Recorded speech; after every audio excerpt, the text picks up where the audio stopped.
গোডাউনের আগুনে ঝলসে মৃত্যুর সংখ্যা নিয়ে এখনো ধোঁয়াশা। নরেন্দ্রপুরের নাজিরাবাদে বিপর্যয়ে ভয়ঙ্কর পরিণতি। আটকে পড়ে বারবার ফোন, বাঁচার আরতি, দেওয়াল ভাঙার চেষ্টা, সবই সার। ঝলসে 8 জনের মৃত্যুর সংখ্যা। দেহ শনাক্তের ডিএনএ টেস্ট।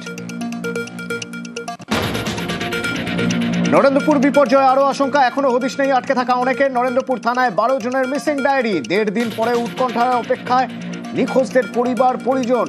বিভিন্ন হাসপাতালে ভর্তি আরো কয়েকজন, দাবি পুলিশের। নরেন্দ্রপুরে বিপর্যয়ের পর হদিশ নেই 2 মেদিনীপুরের অনেকের। তমলুক, ময়না, নন্দকুমার, পাঁশকুড়ায় দুশ্চিন্তায় নিখোঁজদের পরিজনরা। কলকাতায় এসে ডিএনএ পরীক্ষার জন্য থানায় অপেক্ষা আত্মীয়দের। পিংলাতে উৎকণ্ঠা, কসবায় স্বজন হারানোর ভয়ে হাহাকার। গোডাউনে মজুদ প্রচুর দাহ্য পদার্থ, তারপরেও অফিসেই রান্না বান্না, ছিল না পর্যাপ্ত অগ্নি নির্বাপক ব্যবস্থা, হয়নি ফায়ার অডিট, জানালেন DG fire Ranbir Kumar. Safety ক্লিয়ারেন্সও না থাকার অভিযোগ। ডেকোরেটার্স সংস্থার বিরুদ্ধে এফআইআর।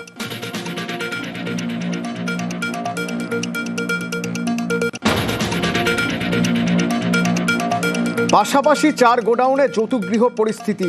ইটের গাঁথনির উপর অস্থায়ী কাঠামো, লোহার স্ট্রাকচারের শেড দিয়ে গোডাউন, বেরোনোর একটি মাত্র দরজা। কোনো মতে সেখান থেকে বেরোলেও হয়নি শেষ রক্ষা। পাশের গুদামে শেড ভেঙে রাস্তা বন্ধ, আটকে পড়ে ঝলসে মৃত বহু।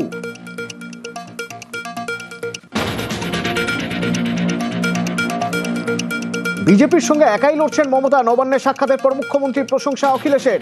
এসআইআর এর নামে ভোট কাটার ছক, বাংলার মানুষ যোগ্য জবাব দেবেন। কমিশন বিজেপিকে নিশানা সপা প্রধানের।